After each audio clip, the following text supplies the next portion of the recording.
누구든지 나올 수 있습니다. 누구든지 나오셔서 하나님께 영광 돌리시기 바랍니다.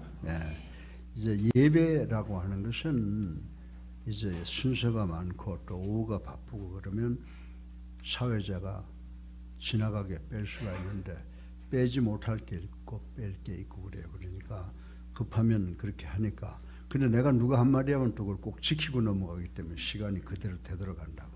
내가 독재자인데 사실은 주변에서 이야기하면 독재자가 아니에요. 제가 참 주변 말을 잘 듣는 사람인데 오늘도 이 부활절을 맞이해서 우리 모두 함께 은혜 받기를 주님의 이름으로 축원합니다. 어느 마을에 믿음이 끝내주는 과부가 하나 있었는데 이분은 대단히 가난해서 그 다음 날 끼니거리가 없어서 한밤중에 하나님께 먹거리를 달라고 아주 구체적인 기도를 드렸습니다. 그런데 옆집에 무신론자가 이 과부의 기도를 엿듣게 되었는데 이 무신론자는 하나님이 계시기는 어디 계셔? 내가 저 무식한 과부를 좀 놀려줘야 되겠다라고 생각을 하고 식료품점에 가서 들은 대로 그 식료품을 풍성하게 사다가 그 과부의 문 앞에 갖다 놓고 초인종을 누르고 정원에 있는 나무 뒤에 숨었습니다. 식료품을 보고 과부가 나오더니 아이고 하나님 감사합니다. 하나님 당신께서는 제가 원하시는 대로 주셨군요 라고 감격을 했습니다. 감격해하는 과부를 본 무신론자는 속이 뒤틀려서 뛰어나가면서 하는 소리가 감사 누구한테 하는 거요? 내가 식료품을 사줬단 말이요. 감사하려면 나한테 해야지. 마른 막대기처럼 죽은 하나님이 아니라 나요 나 라고 개성을 질렀습니다. 이 소리를 들은 과부는 아이고 하나님 더 감사하네요. 하나님은 당신은 나에게 필요한 식료품을 풍성하게 주셨을 뿐만 아니라 저 사탄으로 하여금 내 식료품 값을 내게 하셨군요. 하나님은 참 위대하십니다 라고 기뻐하더라는 것입니다. 사랑하는 성도 여러분, 하나님께서는 이렇게 당신을 핍박하며 거부하는 무리들을 부끄럽게 하시는 우리 성도들에게, 여러분과 저에게, 우리 모두에게 참 좋으신 하나님이시며 권능의 하나님이신 줄로 믿으시기를 주님의 이름으로 축원합니다. 그런데 하나님께서 이 권능을 예루살렘 시외에 있는 한 무덤에서 예수님을 부활시키는 것을 통해서 우리들에게 또 한 번 보여주셨다고 하는 것입니다. 세상 사람들은 이 사건을 보고 예수님을 그리스도로 살아계신 하나님의 아들로 믿느냐, 부인하느냐, 거부하느냐를 결단하는 결정적인 사건이 되게 하셨다라고 하는 것입니다. 진정한 그리스도인들은 하나님께서 예수님을 죽음에서 부활시켰다고 믿습니다. 그러나 2000년 전이나 2000년 후에 많은 사람들은 아직도 이 기적적인 사건을 믿을 것인가 거부할 것인가를 많이 망설이고 있다고 하는 것을 우린 잘 알고 있습니다. 그런데 현대사회에서는 예수님을 위대한 선생으로, 윤리적인 철인으로, 그리고 기독교라고 하는 종교의 설립자 정도로 인정하는 무리들은 무지하게 많다라고 하는 것입니다. 그러나 오늘 아침에 여러분과 저에게 관계되는 질문은 진실로 하나님께서 예수 그리스도를 죽음에서 부활시켰는가입니다. 이 사건이 사실이라면 하나님께서는 예수님을 이 세상의 모든 인간과 구별하신 것이라고 말씀을 드릴 수가 있습니다. 발간 일자는 기억을 못합니다마는 뉴스위크지에 어떤 사람이 어떤 방법으로 보든지 예수 그리스도의 부활은 기독교에만 있는 가장 신비한 교리이다. 예수 그리스도의 가르침, 예수 그리스도에 대한 사랑의 실천, 그분의 육신적 죽음과 부활은 기독교만 가지고 있는 기독교의 교리 속에 있는 분명한 진리이다. 그러나 어느 종교의 교리에도 전통에도 그리고 어느 역사적 스토리에도 죽은 자를 살리셨다는 기사는 없다. 그러므로 나의 개인적 믿음은 이 신기한 기적적 사건 부활에 기인하고 있다. 이 기적적 사건은 바로 내 삶의 기초와 확실한 믿음이 되고 내가 하나님께 영광을 돌리는 동기가 된다. 그리고 부활절의 선물이 내 삶에 축복을 준다라는 기사를 써놓은 것을 제가 읽은 적이 있습니다. 사랑하는 성도 여러분, 이 기사가 여러분 중 어떤 분에게는 이상하게 들릴지 모르지만은 오늘 이 설교가 끝날 때 이 자리에 참석한 여러분, 우리 모두가 이 기사를 완벽하게 이해하고 믿는 우리가 되시기를 주님의 이름으로 축원합니다. 왜냐하면 하나님께서는 여러분 모두도 하나님께 주신 이 부활절의 선물 상자를 열어보기를 간절히 원하시기 때문인 것입니다. 오늘 저는 제 확신과 믿음의 근거는 부활에 있다고 분명히 세상을 향해서 말씀을 드릴 수가 있습니다. 제가 믿는 우리 기독교는 아주 간단한 전제를 하나 하고 있습니다. 그 전제는 뭐냐면 나는 절대로 죽은 신을 예배하지 않는다는 것입니다. 여러분 중에 제 말을 듣고 너무나 당연하다고 생각하시는 분이 있을 것입니다. 그러나 이 세상에 죽은 신을 섬기는 종교들이 무지개수로 많다는 사실을 우리는 알아야 됩니다. 그리고 이들은 나와 여러분으로 하여금 자기들의 죽은 신을 섬길 것을 유혹하고 있다라고 하는 것입니다. 저는 제가 기독교의 신앙을 심각하게 받아들이면서부터 연구 프로젝트를 갖게 되었습니다. 그래서 저는 예수님을 구주로 믿는 사람들과 믿지 않는 사람들에 관한 책을 수없이 많이 읽었습니다. 왜냐하면 예수님이라는 분이 내 삶의 모든 가치를 드릴 만한 분이신가를 알기 원하였기 때문이라고 하는 것입니다. 만약에 여러분들이 예수 그리스도의 부활을 입증하는 증거를 본 적이 없다라고 하면 그 증거를 반드시 찾아보아야만 된다고 저는 여러분들에게 말씀을 드리고 싶은 것입니다. 제가 이 문제를 공부할 때 답변할 수 없는 사건들이 많이 있다고 하는 것을 알게 되었습니다. 예수님께서 이 세상에 계실 때와 초대 기독교에서 일어났던 사건들은 2000년 동안 설명을 못한 사건이 우리 앞에 무지기수로 있다고 하는 사실을 우리는 알아야 된다고 하는 것입니다. 사랑하는 여러분, 사람들은 빈 무덤에 대해서 설명할 수가 없습니다. 사람들은 시체가 사라진 사건을 설명할 수가 없습니다. 사람들은 예수 그리스도의 제자들의 신비한 변화에 대해서 설명할 수가 없습니다. 사람들은 예수 그리스도께서 부활하신 후에 한 번에 500여 명 이상의 사람들에게 자신을 보여준 사건에 대해서도 설명하지 못한다라고 하는 것입니다. 사람들은 기독교회의 태동과 유대인들과 로마인들의 핍박과 방해 가운데서도 전 세계로 퍼지고 성장하는 그 이유를 발견하지 못했다라고 하는 것입니다. 사람들은 현대 사회 속에서도 수많은 그리스도인들에게 일어나는 이 신기한 변화에 대해서 설명할 수가 없다고 하는 것입니다. 그러나 저는 하나님께서 예수님을 죽음에서 부활시키셨다는 사실을 분명하게 믿습니다. 믿습니까? 만약에 여러분과 저와 우리가 이 사실을 믿는다면 여러분도 역시 이 신비한 사건들의 의미를 받아들이게 된다라고 하는 것입니다. 왜냐하면 하나님께서 우리 성도들을 죽음에서 살리셨기 때문인 줄로 믿으시기 바랍니다. 그러면 예수님과 이 세상의 모든 다른 종교와 비교가 될 것입니다. 예수님께서 재림하시면 예수님만이 유일무이한 전지전능하신 하나님이라고 하는 사실이 입증되고 다른 신들은 다 거짓 잡신들로 전락되고 말 것이라고 하는 것을 우리는 알고 있다라고 하는 것입니다. 그럼에도 불구하고 예수님만이 전지전능하시며 유일하신 분이시라는 사실을 전하는 것은 대단한 용기가 필요하고 때로는 무모한 것처럼 생각되어질 때도 있다라고 하는 것입니다. 그래서 많은 사람들이, 예수 믿는 사람들이 평생 자기는 예수를 믿으면서도 그리스도의 도를 전하기를 주저하는 사람들이 많이 있다고 하는 것을 부인할 수가 없습니다. 사랑하는 성도 여러분, 우리가 어떻게 이 진리를 외면하고 있을 수가 있습니까?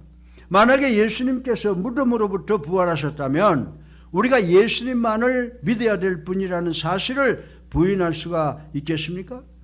사도행전 4장에 보면 병든 자가 치료받은 사건이 일어나는 것을 본 관원들과 장로들과 서기관들이 못마땅해 하고 또 한편으로는 놀라서 웅성거리고 있을 때 베드로가 성령 충만하여 말한 사건이 기록이 되어 있습니다. 우리 다 같이 사도행전 4장 10절과 12절을 함께 읽어보겠습니다. 시작. 너희의 모든 이스라엘 백성들은 알라. 너희가 십자가에 못 박고 하나님이 죽은 자 가운데서 살리신 나사렛 예수 그리스도의 이름으로 이 사람이 건강하게 되어 너희 앞에 섰느니라. 다른 이로서는 구원을 얻을 수 없나니 천하 인간에게 구원을 얻을 만한 다른 이름을 우리에게 주신 일이 없음이니라 하였더라. 아멘. 할렐루야. 만약에 하나님께서 예수님을 죽음에서 부활시키셨으면 그 사건은 이 세상에서 예수 그리스도만이 우리의 믿음의 대상이라고 하는 그 믿음의 결단에 우리는 도장을 꽝 찍어야 되는 줄로 믿으시기 바랍니다. 불란서 외교관 레너랑이라고 하는 사람에게 신흥 종교를 세운 어떤 사람이 찾아왔습니다. 이 사람은 자기가 설립한 종교에 대해서 모든 교리를 성문화시켜 경전까지 완성을 시킨 사람이었습니다. 근데 이 사람은 자기가 세운 이 종교에 대해서 한 가지 문제가 있다고 고백을 했습니다. 그 문제는 도대체 신자를 얻지 못하는 것이라고 말을 했습니다. 그때 불란서 외교관 레너랑이 그 사람에게 뭐라고 말했는지 아세요? 만약에 당신이 세운 종교에 신자를 얻기를 원한다면 당신 자신을 십자가에 못 박아 죽게 하시오. 그리고 무덤에 장사 지낸 지 3일 후에 다시 살아나 보시오 라고 하는 이야기를 했다고 하는 유명한 이야기가 있는 것을 저는 들었습니다. 사랑하는 성도 여러분, 이 말은 바로 예수님께서 이 세상에 성육신하여 이루가신 거룩한 사역을 말하는 것이라고 하는 것 우리 잘 알고 있습니다. 그리고 이 사건이 그리스도인들의 믿음이 되어야 하고 고백이 되어야 한다는 사실을 우리는 알 수가 있다라고 하는 것입니다. 만약 이 사건이 사실이라면 예수님께서 나는 길이요 진리요 생명이니 누구든지 나로 말미암지 않고는 아버지께로 올 자가 없느니라는 이 진리 자체가 되신다고 하는 것을 우리 믿지 않을 수가 없다라고 하는 것입니다. 사랑하는 성도 여러분, 이 진리를 저와 여러분 우리 모두가 믿는 것입니다. 그리고 저는 제 삶을 통해서 이 선물을 얻은 것입니다. 제가 이 사건을 믿기 때문에 하나님께서 저에게 유일무이하게 귀한 부활절 선물을 주셨다고 저는 생각을 합니다. 이 부활의 기쁜 소식은 이 선물 상자는 나에게만 오는 것이 아니라 누구든지 예수를 그리스도로 살아계신 하나님의 아들로 믿고 또 예수 그리스도의 부활을 믿는 모든 성도들에게 동일하게 주어지신 것을 믿는 우리 모두가 되시기를 주님의 이름으로 축원합니다. 오늘 설교 본론에 이 선물 상자에서 나온 첫 번째 보석은 용서라고 하는 거예요. Forgiveness. 이걸 생각해 볼 수가 있습니다. 교회가 설립되고 행해진 첫 번째 설교가 사도행전 2장에 기록되어 있습니다. 이 설교는 부활, resurrection에 관한 교훈이라고 하는 것입니다. 베드로가 이 설교를 할 때 수많은 사람들이 가슴을 찌르는 것 같은 엄청난 감동을 받았다고 성경은 기록을 하고 있습니다.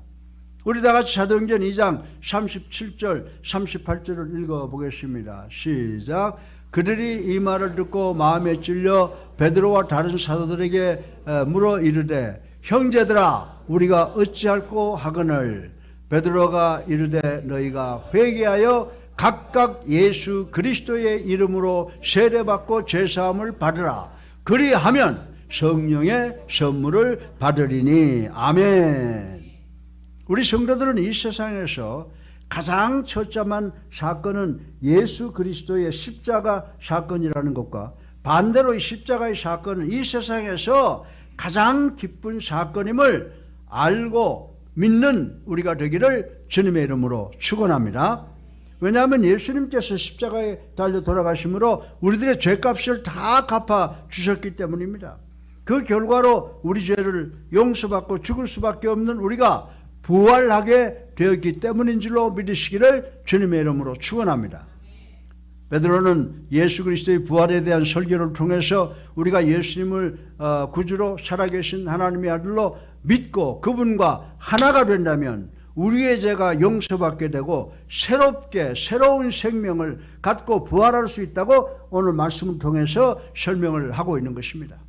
사랑하는 예수님께 성도 여러분, 전 예수 그리스도의 부활이 죄로 죽을 나를 살렸다고 확실히 믿습니다. 여러분도 여러분의 죄로 죽을 수밖에 없었지만은 예수 그리스도의 십자가의 죽음과 부활을 통해서 여러분들을 구원하신 줄로 믿으시기 바랍니다. 따라서 이 믿음은 우리 성도들에게 대단히 중요한 것이다라고 하는 것입니다. 왜냐하면 이 세상의 많은 사람들은 예수 그리스도의 육신적 부활의 중요성을 의식하지 못하고 있는 성도들이 많이 있기 때문입니다. 이렇게 잘못 믿는 성도들은 예수 그리스도께서 부활하셔서 영은 살아있지만은 여러분과 함께, 영은 여러분과 함께 있고 육체는 죽었다고 생각을 하는 것입니다. 만약 우리 모두가 이런 식으로 믿고 있다면 우리들의 죄는 그대로 존재하고 있을 것이라고 말씀을 드릴 수가 있습니다. 우리 다 같이 고린도전서 15장 11절을 읽어보겠습니다. 시작. 그리스도께서 다시 사신 것이 없으면 너희 믿음도 헛되고 너희가 여전히 죄 가운데 있을 것이요. 아멘. 제가 물건을 사러 가면 돈을 내고 반드시 영수증을 받습니다. 그 이유는 나는 내가 돈을 준 것에 대한 확실한 증거를 남기기 원하기 때문이라고 하는 것입니다. 내 죄가 용서받았다는 확실한 증거는 하나님께서 십자가에 돌아가신 예수 그리스도를 무덤에서 일으켜 세워서 부활시킨 것이라고 하는 사실을 우리는 깨달아야 되는 줄로 믿으시기 바랍니다. 제가 미국 출장을 가기 위해서 공항에 나가면 내가 탑승할 비행기 번호를 확인한 후 다음에 내가 가장 즐겨 찾는 것은 시간이라고 하는 것입니다. 그리고 정시 온타임이라는 사인은 그 비행기가 나를 정시에 미국 뉴욕에다 데려줄 것을 믿고 알고 믿는다라고 하는 것입니다. 그러면 내가 원하는 것이 예수 그리스도께서 십자가에서 돌아가신 것을 통해서 이루어지는지를 어떻게 합니까? 예수 그리스도의 죽음이 내가 가기를 원하는 곳에 데려다 주는지 어떻게 아느냐라고 하는 것입니다.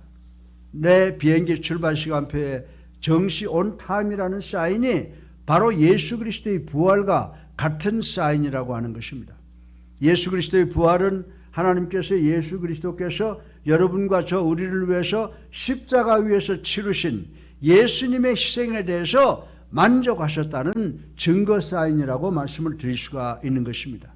전 예수 그리스도의 십자가상의 죽음 이후의 부활을 보고는 의심하지 않습니다. 왜냐하면 예수님께서 당신의 몸을 하나님께 제물로 드렸다고 확실히 믿기 때문입니다.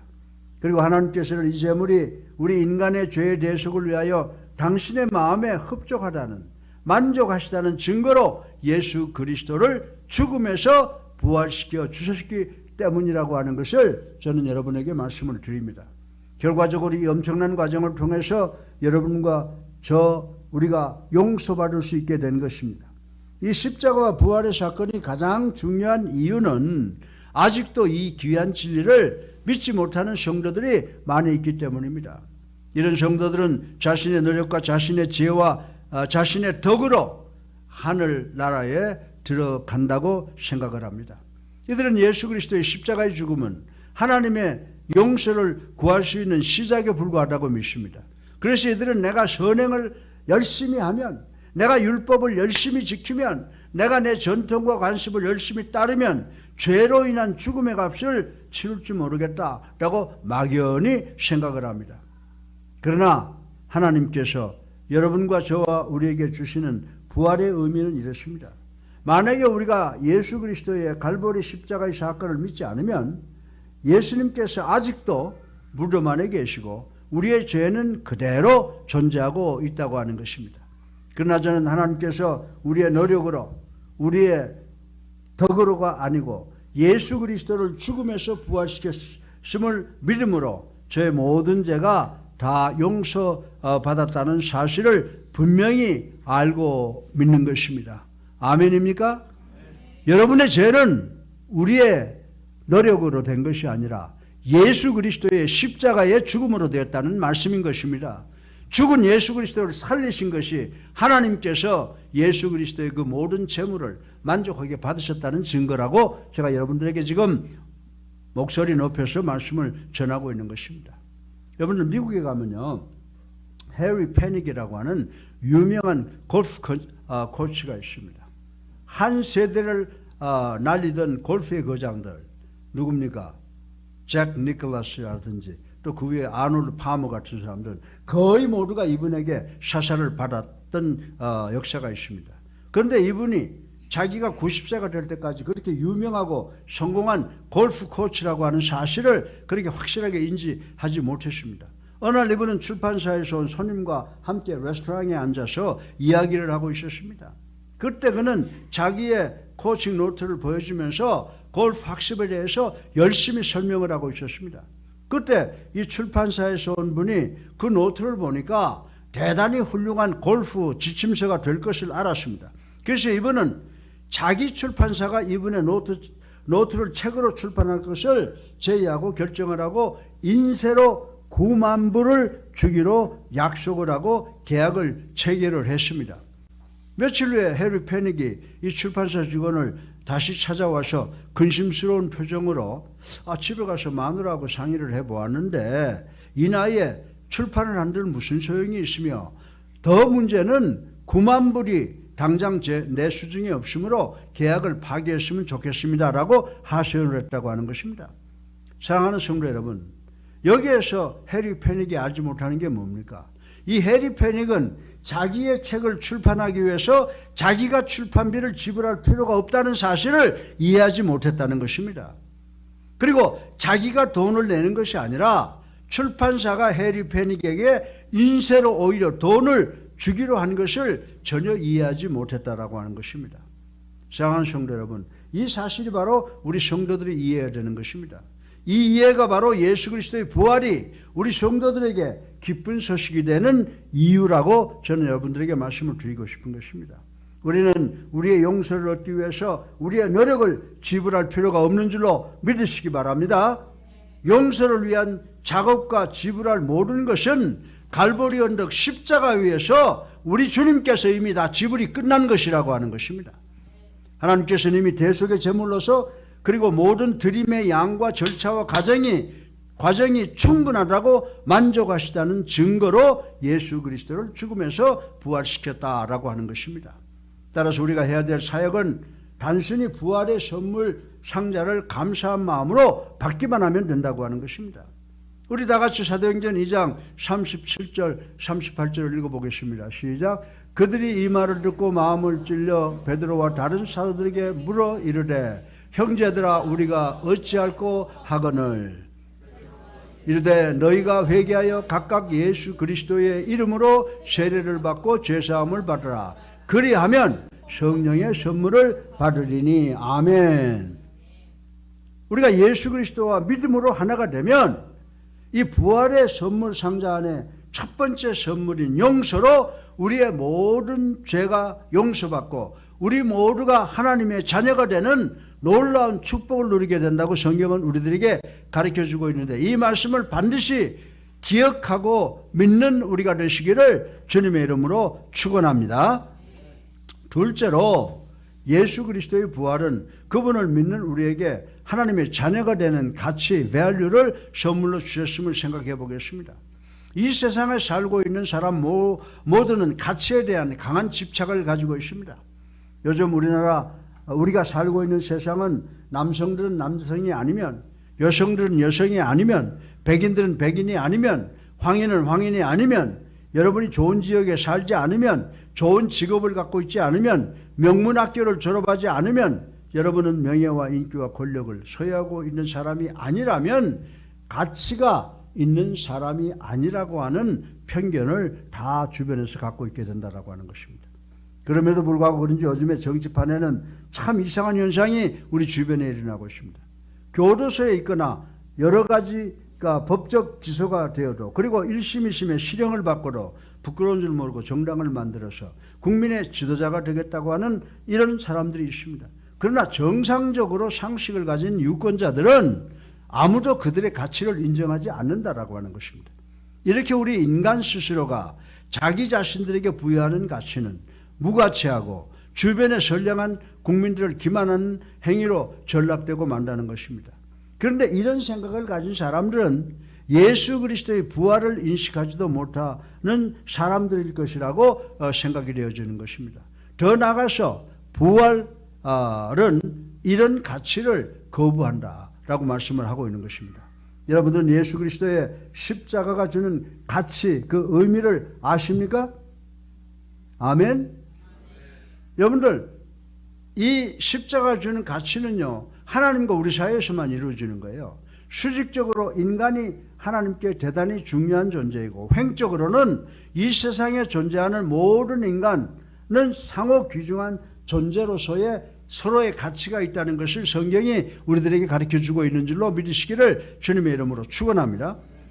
이강평 목사의 말이 아닙니다. 우리 다 같이 로마서 4장 25절을 읽어보겠습니다. 시작. 예수는 우리 범죄함을 위하여 내어 줌이 되고 또한 우리를 의롭다 하심을 위하여 살아나셨느니라. 아멘. 여러분과 우리들은 우리들의 삶 속의 죄를 어떻게 할 수가 없습니다. 오직 하나님께서만이 우리의 죄를 해결하실 수가 있는 줄로 믿으시기를 주님의 이름으로 축원합니다. 그래서 하나님께서는 여러분과 우리들이 가치가 있느냐 없느냐에 전혀 관심을 갖고 있지 않다라고 하는 것입니다. 하나님께서는 오직 우리가 하나님과 올바른 인격적 관계를 맺고 있느냐에 관심을 가지고 계신다는 사실을 우리는 깨달아야 된다라고 하는 것입니다. 이 하나님과의 관계가 우리로 하여금 가치를 소유하게 하는 시금석이 된다고 성경은 우리들에게 가르쳐주고 있습니다. 하나님께서는 나는 너희들과 관계를 올바로 맺기를 위해서 하나밖에 없는 내 아들을 십자가 위에서 희생시켰노라. 그리고 너희들이 나에게 대단히 중요한 관계라고 하는 것을 알게 하기 위해서 십자가에서 죽은 내 아들을 죽음에서 일으켜 세워 부활시켰노라 라고 성경에서 이야기해 주고 있는 줄로 믿으시기를 주님의 이름으로 축원합니다. 따라서 예수님께서 하늘로 승천하신 것은 당신의 사명이 다 끝나서가 아닙니다. 예수님께서는 단지 당신의 원위치로 돌아가셨을 뿐입니다. 예수님께서는 하나님 우편에 자리 잡고 계시다가 여러분의 모습을 보고 하나님께 제가 저들을 위해서 십자가 위에서 죽었습니다. 하나님, 저는 저들을 사랑합니다.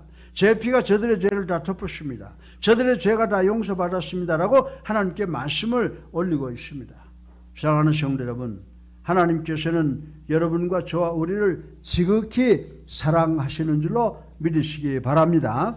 하나님께서 예수님의 무덤을 맡고 있는 육중한 돌을 굴려버렸습니다. 그 이유는 예수님께서 하늘나라로 귀향하기 위해서가 아닙니다. 예수님의 움직임을 막을 세력은 이 세상에 아무도 없다고 하는 하나님의 선포인 줄로 믿으시기를 주님의 이름으로 축원합니다. 예수님께서는 부활의 새벽에 여러분과 제가 하늘에 올 수 있게 하기 위해서 무덤을 맡고 있는 육중한 돌을 옮기셨습니다.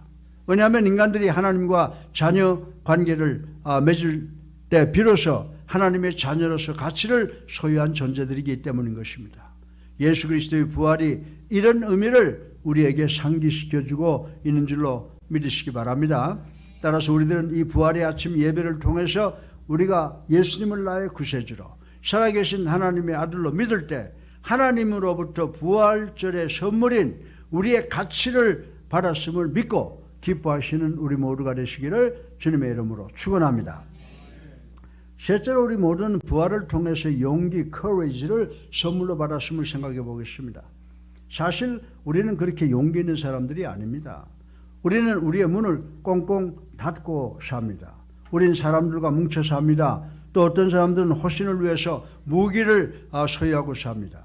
우리들이 살고 있는 문화는 대단히 두려움을 만들어내고 있습니다. 그러나 예수님께서 부활하신 후 제자들을 만나서 제일 먼저 하신 말씀이 두려워 말라라고 하는 말씀입니다. 사랑하는 예수님께 성도 여러분, 여러분 더 이상 두려워할 필요가 없습니다. 여러분들은 예수님께서 제자들에게 두려워 말라는 이 말씀을 하실 때 상황을 조금이라도 이해를 하셔야 됩니다. 제자들은 세상이 무서워서 문을 꽁꽁 닫고 문 뒤에 숨어 있을 때였습니다. 그러나 예수 그리스도께서 부활하신 후에 무서워 벌벌 떨던 제자들이 용감해졌습니다. 이들은 막강한 정부나 권력자들 앞에서 그리고 온 세상을 대항해서 예수 그리스도의 복음을 전할 정도로 용감해졌다라고 하는 것입니다. 여러분들이 부활하신 예수 그리스도를 구세주로 살아계신 하나님의 아들로 영접하고 성부, 성자와 성령의 이름으로 세례받고 나면 성령을 선물로 받고 대단한 용기를 갖게 되는데 이는 놀라운 사실이라고 말씀을 드릴 수가 있습니다. 여러분들이 예수 그리스도의 전체 스토리를 듣고 나면 여러분의 마음에 평안이 깃들게 될 것입니다. 그 이유는 여러분이 듣는 이 예수 그리스도의 스토리의 끝이 부활, 생명을 얻게 되는데 이 부활이 주는 영혼으로 우리 모두는 새 하늘과 새 땅이 펼쳐지는 것을 볼 수 있기 때문인 줄로 믿으시기를 주님의 이름으로 축원합니다. 여러분들은 궁극적인 승리는 오직 우리 주님께만 있다는 것을 아셔야 됩니다. 우리 주님께서 이 세상을 영원히 치게 한다는 사실을 믿어야 됩니다. 여러분들이 이 사실을 어떻게 아십니까? 하나님께서 예수 그리스도를 부활시켰기 때문에 알 수 있다는 사실을 믿어야 된다라고 하는 것입니다. 여러분들은 여러분의 믿음을 선포하는 것에 대하여 두려워하지를 말아야 됩니다.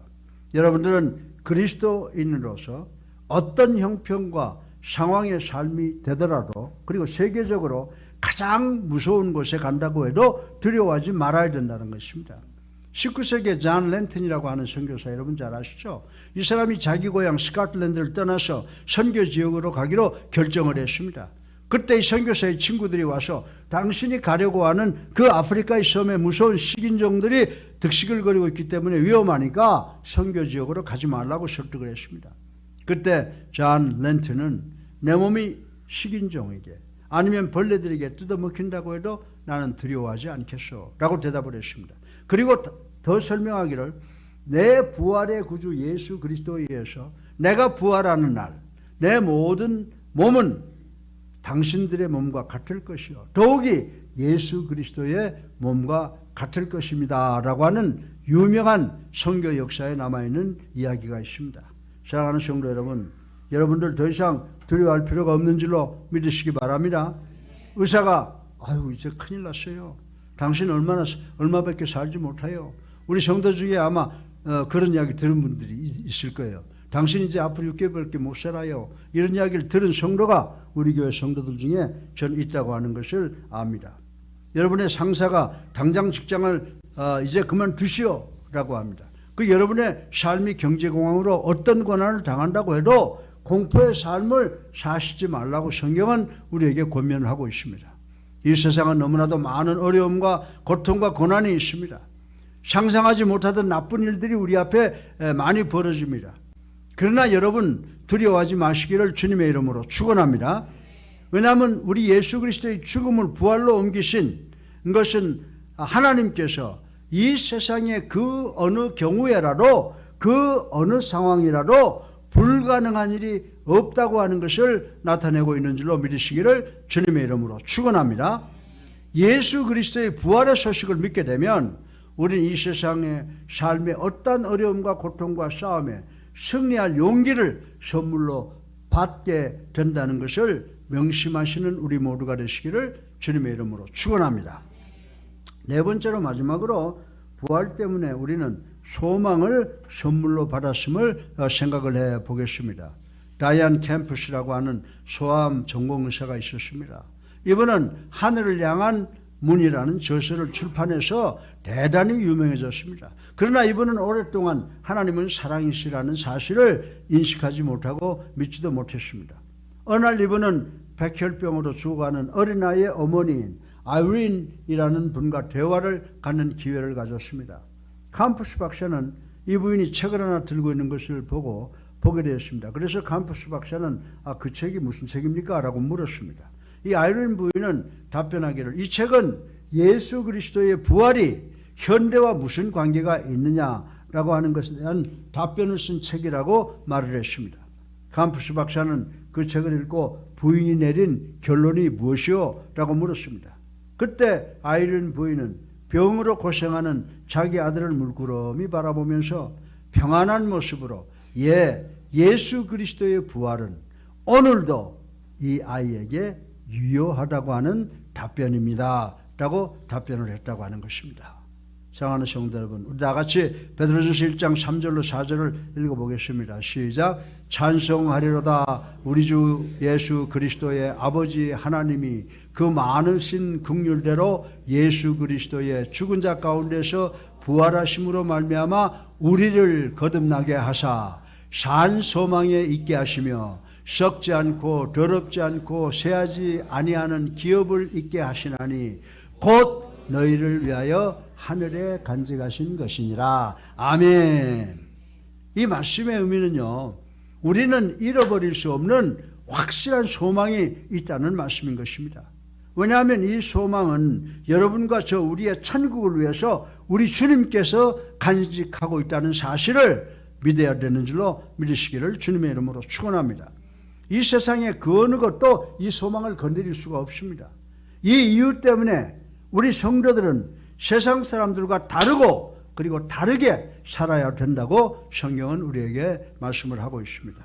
예수 그리스도께서 십자가에 달려 돌아가시기 전날 밤에 요한복음 16장 22절을 통해서 제자들에게 이렇게 말씀했습니다. 우리 다 같이 요한복음 16장 22절 읽어보겠습니다. 시작.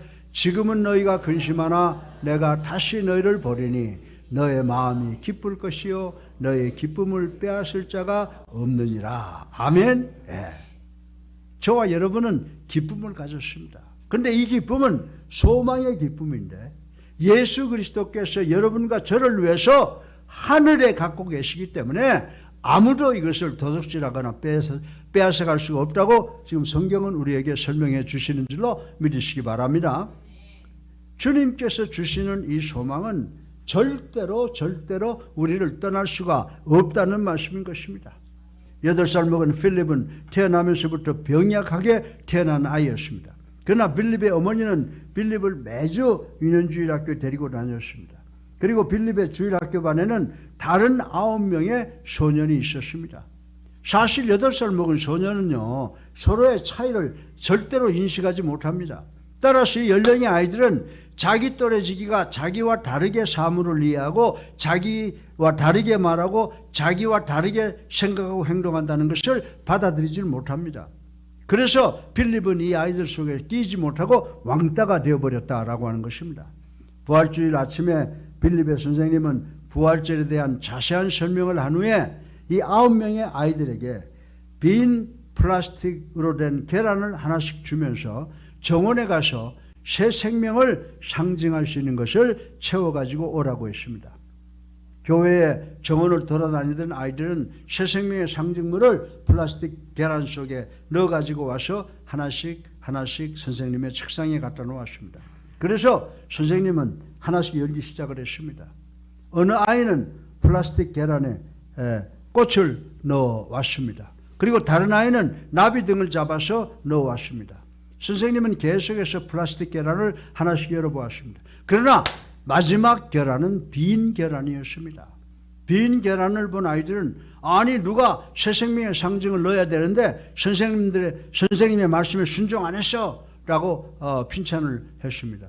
그때 빌립이 선생님의 옷소매를 잡고 가만히 흔들었습니다. 선생님이 내다봅니다.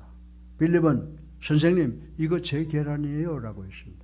이 말을 들은 아이들은 너는 말이야 머리가 나빠서 언제나 선생님의 말씀을 제대로 이해하지를 못해 라고 야단을 쳤습니다.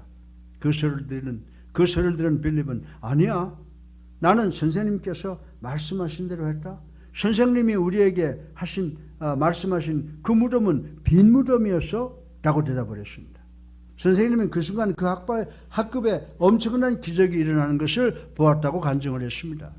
빌립이 항상 왕따를 당했는데 그 순간부터 학급의 학생들로부터 받아들여져 함께 잘 지내게 되었다고 하는 것입니다.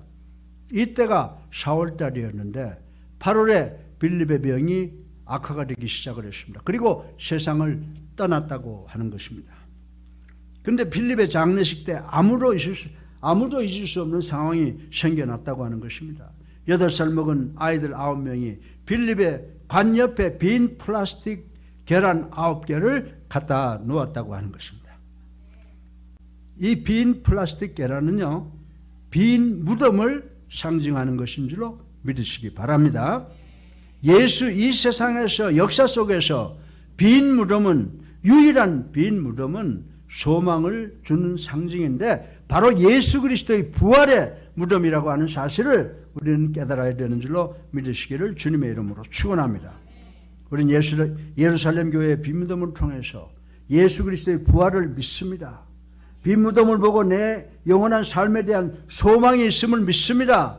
전 여러분과 그리고 우리 모두는 부활절에 영원한 천국을 소망하고 아무리 세상이 어렵고 힘들다고 하더라도 즐겁게 살다가 마지막에 천국에 입성하시는 우리 모두가 되시기를 주님의 이름으로 축원합니다. 결론입니다. 우리 다 같이 골로새서 2장 12절을 읽어보겠습니다. 골로새서 2장 12절을 읽어보겠습니다. 시작. 너희가 세례로 그리스도와 함께 장사한 바 되고 또 죽은 자 가운데서 그를 일으키신 하나님의 역사를 믿음으로 말미암아 그 안에서 함께 일으키심을 바라느니라. 아멘. 만약에 여러분들이 개인적으로 예수 그리스도를 만나지 못했다면 예수 그리스도의 부활은 여러분과 아무 관계가 없고 비합리적이고 비과학적이라고 말씀드릴 수밖에 없습니다. 예수님께서 여러분에게 부활의 선물을 주시기 위해서 먼 길을 오셨습니다. 따라서 여러분은 이 세상에 그 누구가 한 여행보다 더 먼 여행을 해야 됩니다. 그 여행은 여러분의 머리로부터 가슴 그리고 무릎을 꿇는 행위 즉 결단으로 연결되는 여행이라고 하는 것입니다. 그리고 여러분의 입술로 주는 그리스도시요 살아계신 하나님의 아들임을 믿습니다라고 하는 고백이라고 하는 것입니다. 사랑하는 성도 여러분, 여러분 부활절 선물을 받으셨습니까? 아멘. 선물을 열어보셨습니까? 아멘. 부활절 선물 속에 뭐가 있다고 그랬어요 제가? 첫 번째 용서, forgiveness. 두 번째 가치, 예수 믿고 우리의 가치가 달라졌다는 겁니다. value가 있고 세 번째 용기, 복음도 전하고 믿음의 사람으로 살 수 있는 용기를 받게 되고 그리고 네 번째 소망, hope라고 하는 것입니다. 이 네 가지의 보석을 주님이 우리에게 주시는 부활절 선물 상자에서 꼭 발견하시는 여러분 되시기를 바랍니다. 그리고 예수님을 여러분의 구세주로 살아계신 하나님의 아들로 믿고 영접하고 세례받아서 대속의 은총을 받아 구원받고 천국 입성의 길을 완성하시고 그 언젠가 우리가 천국에 들어가서 주님과 더불어 참으로 영생복락을 누리는 우리 모두가 되시기를 주님의 이름으로 축원합니다. 살아계신